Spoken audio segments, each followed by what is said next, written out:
instrument, it's me, T, from the Pattersons, taking the train to Tibet. I just finished recording, let's not call it a poem, let's call it, I'm a wordsmith, you know, really, I'm not really a poet. Well, I am a poet, but I'm a wordsmith.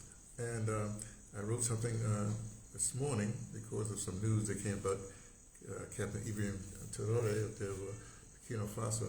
But and I'm gonna post it, but there's a mistake, which is all right. You know why?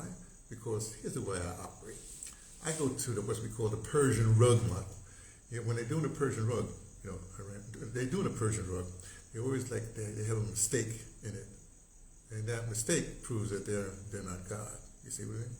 A lot of times when I'm writing poems or I'm doing stuff, actually I used to do this when I was arts director. I used to write these the memos, but they were memos, and I always have a mistake in there. Part of it is to see if people were reading it, and the other things because I'm not God. So anyway, there's a mistake. We'll talk about it maybe tomorrow. So I wrote it up. You'll see it. In fact, I'm gonna post it right after this, if you're interested. This is a Thursday. As you may or may not know, it means this is audio drama day. Now, this is going to be a special audio drama day because I'm actually going to go through the process. I'm going to talk about an audio drama I did. I guess it's one of those landmark, whatever, significant, whatever audio dramas. It was done in 19. It was an anniversary. It was done in 1991. Let me put my. Well, anyway, it's a. Audio drama was called The Outsider. It was Richard Wright's Outsider, but it was actually two books. Richard Wright wrote The Outsider as in like 1953, something in the early 50s, because he came to prominence or fame when he wrote the book with Bigger Thomas, you know. And but right before he wrote that book, he wrote another book, a short book, called Lord Today. That was published, but it wasn't published. I don't know, it was or wasn't published. And then he wrote his seminal work, and that got all the, when the book, the first Negro to get the book award, all the rest of that stuff. And consequently, but he intentionally wrote The Outsider as a two-dimensional, when he wrote the first book, the first book, I don't like to say his name because of that. He intentionally wrote a Bigger Thomas, the character, as a two-dimensional character. And when he got all this acclaim, he said, "Oh man, I messed up." So I think that was like 1939 or something like that. And so he wrote another book, The Outsider, and basically Henry Winslow, with the critic at the time, said the guy's name is Damon Cross, is the name of the protagonist and that character. He said he's a bigger Thomas. That was really good. Anyway, so should I turn this around so you can see? Oh, man, I want to go. Okay, here's what I'm going to be reading out of. Not reading out. I'm going to expose you to.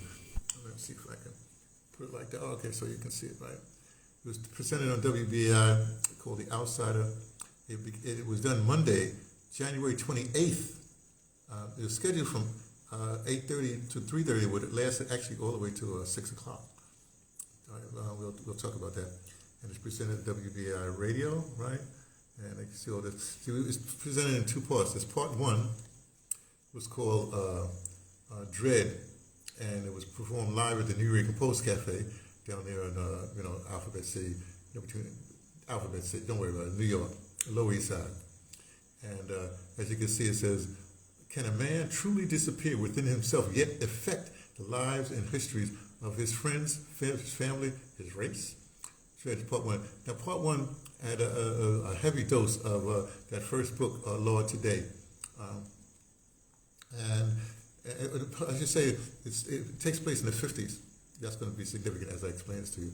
So you see, it's made possible by a grant from the National Endowment for the Arts. That's the I think the second grant I won, which is like the most for individual at that time, and I think it was $10,000. I use it all to pay, and it was presented at WBAI FM.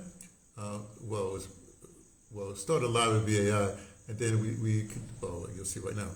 follow the tortured soul of an African American through the sociological and psychological landscape of America circa 1950.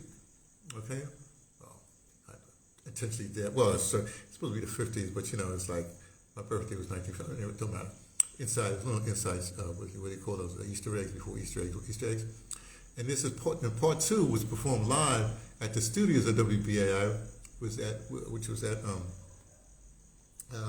505 8th Avenue. That's 135th Street, right off 8th Avenue. So I'm gonna show. Oh, no, here, let me show you. Okay, show you the back of the thing. This was a thing I was giving out. See part one called Dread, and you can see the cast. That was the cast right there, and that was broadcast live from the New York Poets Cafe in the studio of BI. Okay, and then part two, The Outsider proper, that was performed at the studios. I should put my glasses on so I can read this. I'll read it. And that's the whole cast and crew. It's got to be production. That's actually James Small. It's on James Spaulding thing. Got to be production is one of them, and of course, it's No More Radio. It says right down there. I'll read that later. Okay, so now you see what the blurb was. We also had an advertisement in the. I'll turn this back around. Also had an advertisement in the Amsterdam News. Put on there like that. I can put my glasses to read this. Okay, so so what had happened was, I do audio drama. And I had this idea that I wanted to do The Outside, which is my favorite Richard Wright book.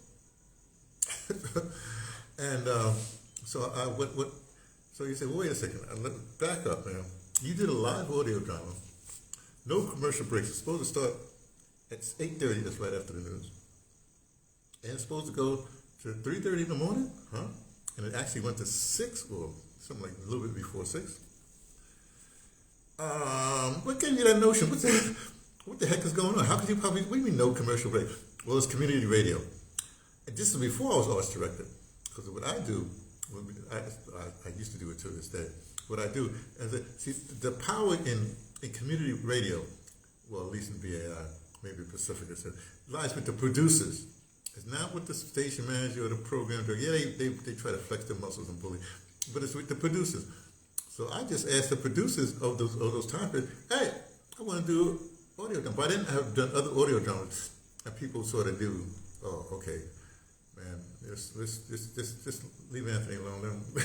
Let him do what he's going to do, right? Just before I became arts director. And I had done bunches of them, right? And people, they knew what was happening, and they were actually loved. But most of the audio dramas I did, all of them, I think, were all, let's call it melanated themed, black themed. When I became arts director, then I did things like, what's the Alice stories and what's that thing with the pigs taking over the animal farm. And things like that I did, the Phantom Total, Pinocchio, did some really great audio dramas back then in the 90s. Anyway, so I wanted to do this because, well, I like Richard Wright, and because it was a challenge. Actually, this was almost like, this is almost like a graduation project to myself. It wasn't really my official, like I did a whole ceremony of being audio drama when I did Palm Wine Drinker, later on. But this was like, before this I did The Long Dream. See, my core group was Creative Unity. There was four guys in that group. And four guys in that group. And the play, or the book, the Long Dream has four, it was like the coming of age of 4 black boys in Mississippi, wherever it was, right? And so that was their graduation project. I needed a graduation project myself, or a big time. So it was outside. So for this thing, the script was like this thick. I adapt. Well, let's read the credits here. This piece. Put my glasses on because I can't see. It's small writing. Produced, adapted, and directed by Anthony Sloan for No More Radio. There it is. Let me give you some more credits here. it was technical director was Jake Lance. I think this is the first one he did with me.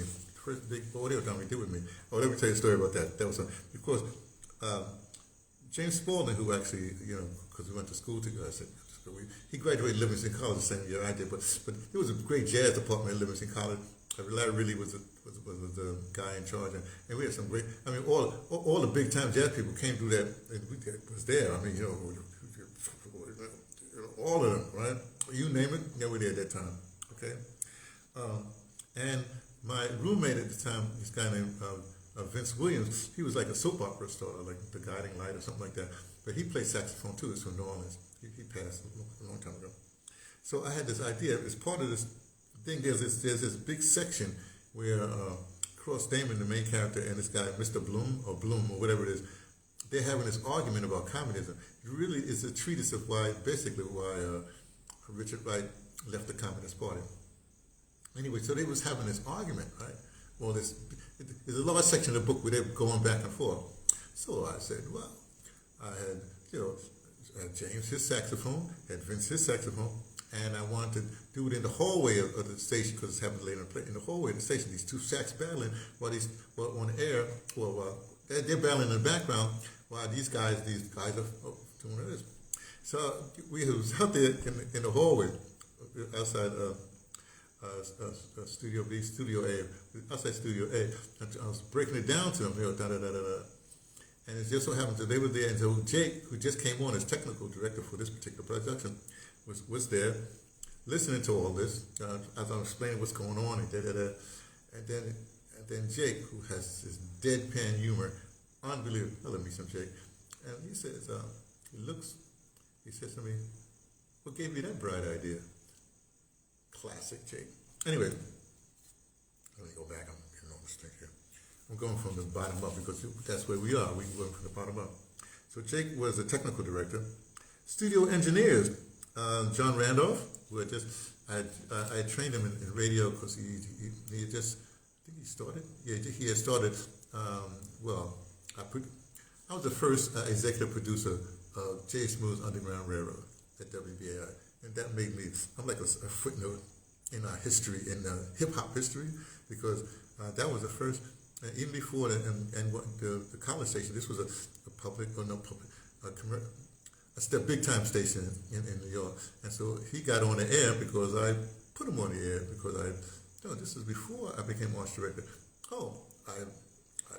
I trained him, and he put in a program submission, and he got on the air. That's a whole other story. Anyway, so I think he was 17 when he got on the air. That's right. So he was 18, just turned 18 when he was born December 30th. 18 when he did this, when he was there. So the engineers were John Randolph, Yusef Lamont, fantastic, and Darryl Martin McNeil, who's over in California now. He's a big brother around. Darryl. The location engineer that was at New York Composer Cafe was the great John Fisk. At one point in New York, at least the Lower East Side, at least like St. What's that? Anyway, on the poetry scene, like who's the hot dude who did? Hey, look, Ethan. Like I don't know your first thing. That DH. Hey, this is gonna be long. This is audio drama day, so I'm doing this whole thing of how we did. It may take a long time. So John Fisk, it was at one point down there in that poetry circle, in that poetry scene, there was like 3 big time recorders for these poetry events, and one was John Fisk, Dave Nolan, and moi, right? Because we were trusted right there. Just wanted to tell you, because there's a certain way when you're taping for poetry, it's different. I can't explain it to you. But also, John Fisk was a distant relative to the guy that started Fisk University. White guy started Fisk University. In fact, he was part of this film. He got disowned from the film. I won't get into all that. You'll figure it out now. Oh, Foley. That's live sound effects. I don't know why they call it. Foley was a guy from the films industry, and there was this producer who really tried to push him. And so Foley, live sound effects called Foley only because this producer pushed him, whatever. But really, this is. Her name is Nichols. She should have been. I won't get into it right now. Anyway, Well, Joseph Masseri Jr. And he had his binaural microphones. First time it was used. It's like a dummy head, and the microphones are in the ears. So he came in. He used that. This is the first time. I don't know. It was a big time thing, you know.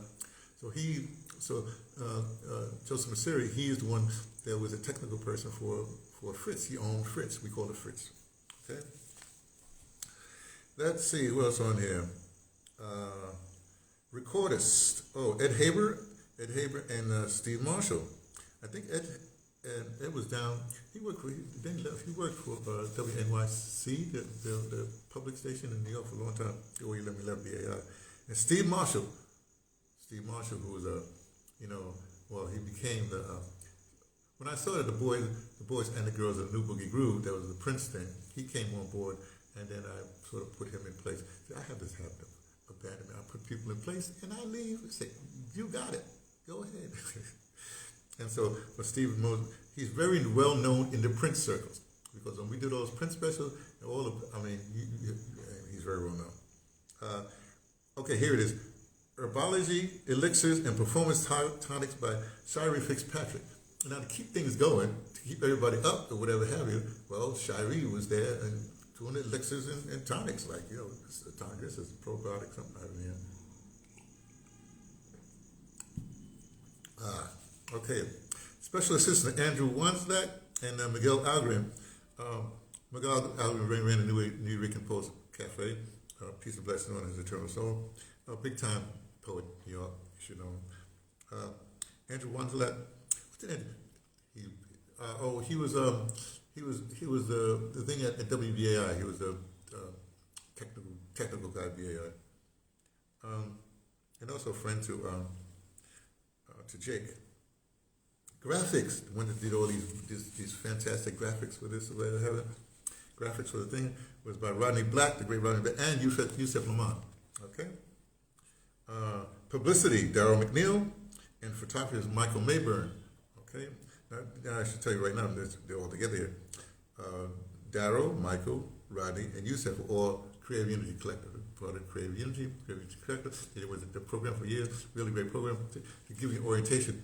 They were more pointed, but they were in living color before In Living Color came, and they still was on the air when Living Color left the air. Don't worry about it. We're on radio, okay. And I trained them in radio too. I should say that, and broadcast live from the Sewage WBI 11:45. 11:45 page 11. Okay, man. Production made possible by a grant from the National Endowment for the Arts. Oh, here we go. Original song by Nadine Shaw, Anthony Sloan, and James Spaulding. There was an original song in there. I wrote it, and Nadine sung it. Well, she thinks she sung it, and James, was part of the writing of the song. Musicians: James Spaulding was the musical director, saxophone and flute. Vince Williams, saxophone and incidental instruments. Okay, now let's get to the cast. I guess I'll do it right. On part one, now, we have part one like took place at New York Podcast. Okay, the cast. Now, what I did was, see, in radio, there's something, when you talk, you actually hear yourself from your inner ear. So when you record yourself, when you hear yourself outside, then you say, that's not me, because everybody else hears them from their outer ear. You understand? So it's different. So your inner ear always sounds more deeper, That's why you see old time radio, you see the guys, they put their hands to the ear, because now you can hear from your inner ear, and you make yourself even more radio-like, more sexy, if you will. Sorry. So my idea was cross was when you hear cross, that was how cross statement sounded on the outside to everybody. But he had these thoughts, but his inner thoughts were voiced by the great Bernard Wright. Both of them had great radio voices, but Bernard is well. Then in the first part, we had these. This is the first part. Gladys was played by Shiree Fitzpatrick. The Milkman was played by Michael Mayburn. Radio, all person. Oh, there was a radio in this place because in the 1950s there was radio. So we had a radio So Yusef played the radio person like effective 1950s kind of radio guy. It's a certain cadence or whatever have you. I'll get to him again. And also, since the radio was not at New Eureka Post Cafe, the radio was broadcast from WBAI, as well as Bernard's inner voice was broadcast from WBAI. So both of those, both BAI studio location and New Eureka Post Cafe was done at the same time. Well, we were whatever. We did it. We were good. And Yusef played all the radio, and all persons on the radio do commercials and everything like that. Dot, or Dorothy Powers, was Nadine Michelle Shaw. Myrtle was Jenny Bourne. Jenny Bourne was news department. That was an interesting thing happened with that. And so she's part of the news department. See, because I use people from the radio station. See, I recruited. See, because I brought the radio station together by using people all different departments to have them do my plays, or audio dramas. The doctor's played by Darryl McNeil. Mary, a telephone voice, that's Brenda Black. Brenda was one of the Brenda, as well as Harold Lucius, was when I was doing No More Radio. They were the interns. Interns for No More Radio. Lois Griffin. Lois Griffin was she was at she was assistant at New Eureka Post Cafe, so I put her in the piece. Finch was played. Charlie Morrow. Charlie Morrow. He also played. He played Finch and Doc. Charlie Morrow. Well, he was good. He was really good. Nurse is Nadine Michelle Shaw. You know, sometimes some of these people play two parts because you can do that in radio, audio drama. The policeman is Michael Mayburn. Williams, the character is Rodney Black. Jenny Bourne also played a waitress. Sometimes I threw myself in there for a few lines, and I played the clerk. I guess the clerk or whatever. That was me. Then Jenny was played by Margot Gibbs. That was a major part. So Jenny played by Margot Gibbs. And the tender was played by the great Chris Brent. That's right. Chris, great poet, friend of mine. I'm gonna see him I'll see him when I get to New York. Always check in with Chris. Darryl McNeil played Joe. Ruth was played by Brenda Black. Clerk 2 is Yusef. And Clerk 1 was to be announced. I guess I recruit. I used to do that all the time. I leave a space blank because when you do audio drama, you're on book. So I would recruit somebody. Maybe there was probably a live audience down there, and I recruited somebody to do that part down there. So that was part 1, and that was from 8:30 p.m. to 11 p.m. Now what happened was we did that first part at 11 p.m. That ended the first part. But we had the news before the program. We had the regular news, but they had to do. We did a rebroadcast of the news. The news was like 45 minutes or however long it was.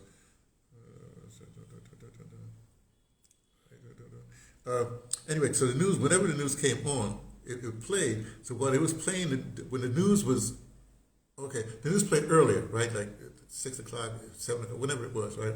We started to play at 8:30 whenever we started, right? So, but they had to do a rebroadcast of the news. They had taped it, and then they take the news and they rebroadcast what they did earlier, right? No. This is where genius comes in. I'm sorry, I got to give props to just pure visionary thing there. What we did, we took the news, and you know how news has pieces, right? And then you have your anchors, or I guess in the other world, they call it a presenter, right? What we did was Yusef was at the station. Now, everybody that worked with me, they all knew how to edit tape. If you was in the arts department, this is before arts. Anyway, I taught everybody how to do stuff, right? And so what Yusef did, he took the presenters that presented out, right, put himself in, I guess live, as the presenter in that 50s voice. So we, in fact, rebroadcast the news of the day, but it was in the spirit of the play. It was in the voice of the 19th when the play took place. And Yusef was the anchor. Come on now. You know, that's pure genius. Genius. So we didn't interrupt the piece because the news was part of the piece. While that was happening, I transported the cast up from the Lower East Side, 3rd Street, up to 35th Street and 8th Avenue, right?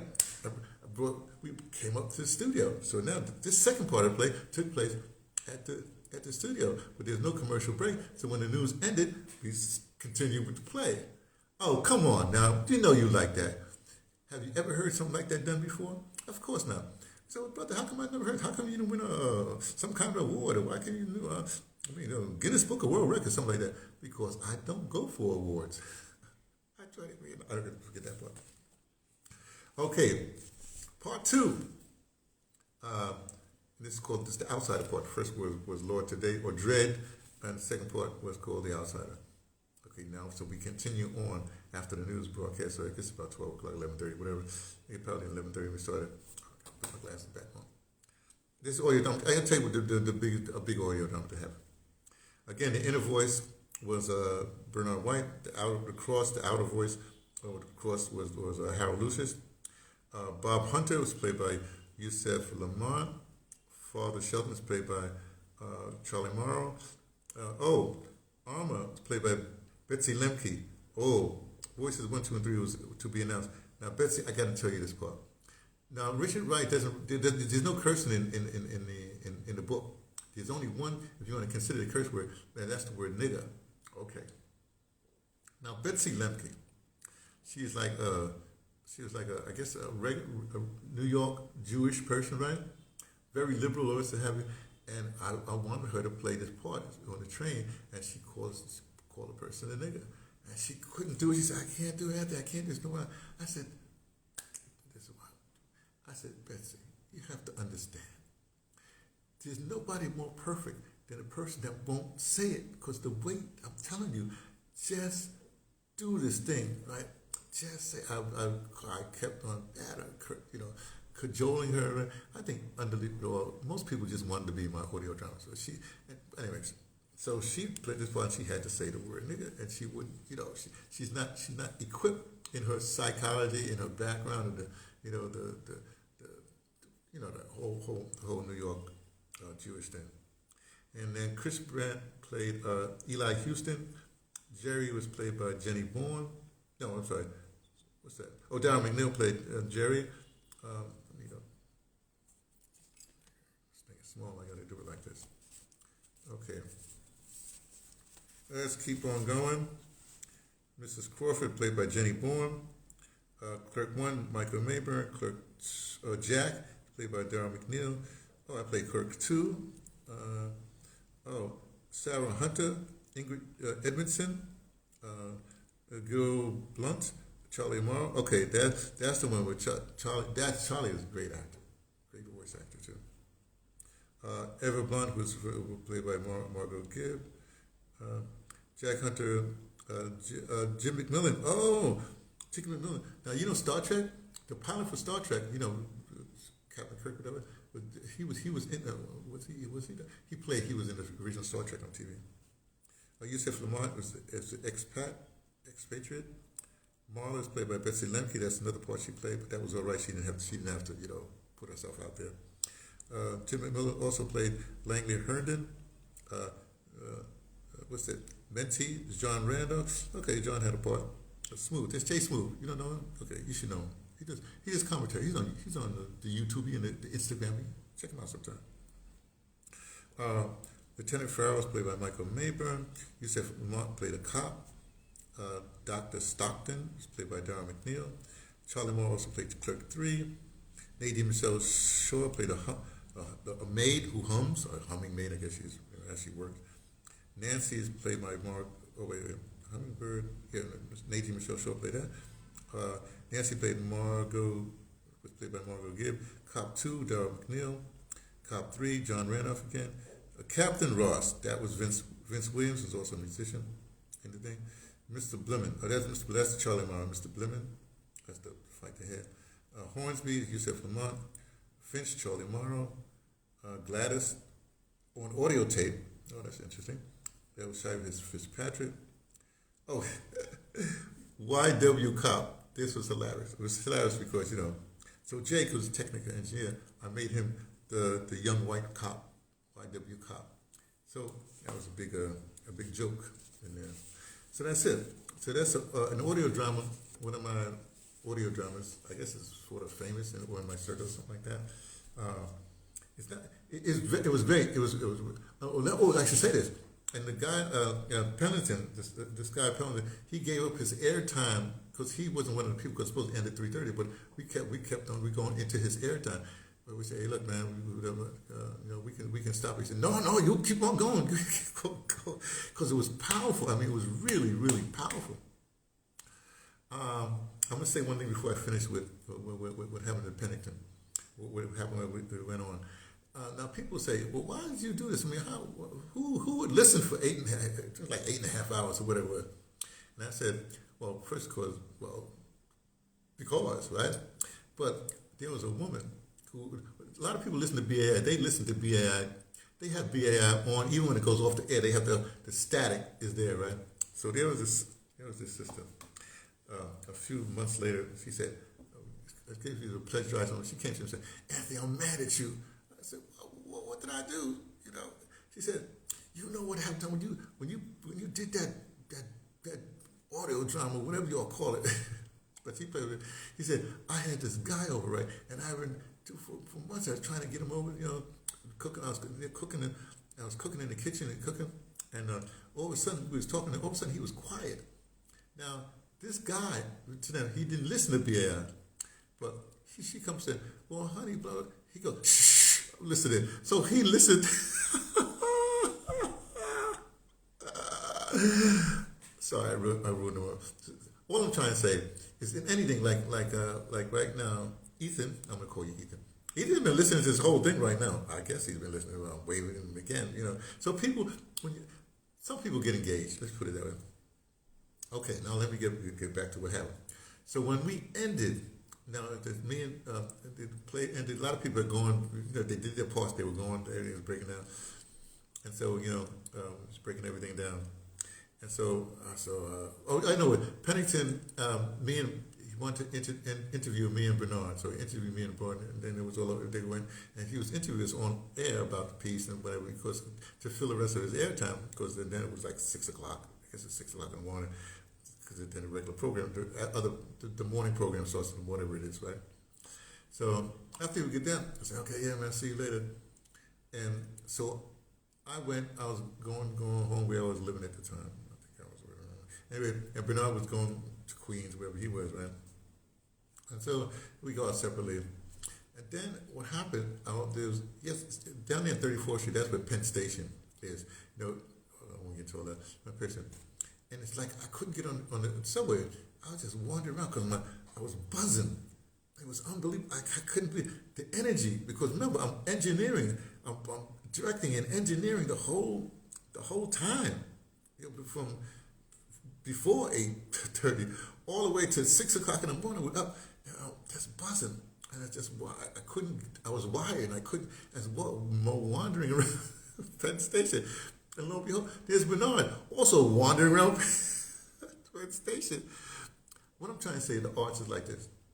If you do something so intensely, so into it, like I try to say, if you go into your art so deep, this one time you go so deep, you get to a point where it's euphoric, it's indescribable. It's art. It's like, the way I can say it is whose name? The preacher, not the preacher. Anyway, Joe Rogan was interviewing Cornel West. And Cornel West was saying that this thing about Charlie Parker. Was it Charlie? Yeah, Charlie. No, it was not Charlie Parker. The other one. Gosh, why am I blanking on these names, man? I can see him right there. Anyway, saxophone player, right? Man, come on! I know it's on the tip of my tongue. The other guy. His wife is Coltrane, John Coltrane. That's what I say. His wife is Alice Coltrane. I can't remember his wife's name. So he reports that they were doing a gig, and John was just blowing. He was into it, and then he sort of just throws his horn away. And the guy on drums, I think it was Ali, guy on drums. He said, "Train." He said, "What's the matter, Train? What's up? He said, the saxophone is in the way. The saxophone's in the way. That's the kind. I can't explain it. You have to be in the arts to, and have that kind of experience where you go so deep into your thing that you go so deep that you connect with that, create that force that brought it to you in the first place. I guess you could put it that way. But anyway, so I experienced that. Even right now, I feel like, ooh, I feel energized. It's different kind of energy. So anyway, so this is Audio Dump. We talked about Audio Dump today. This is Thursday. Probably been long. Sorry about that. Not sorry about that. Look, I'll see you mañana, right? Talk about something else. I'm gonna put this thing up. There's a mistake in here, which I gotta still put it up. Why? This thing. Well, you'll see it if you stick around after this post. You'll see what it is. It's called Beseeching for a Commander. Beseeching for a Commander. DeBrother pleads. Okay, that's the name of it. Just in case you want to know. Talk to you later. Bye. See you.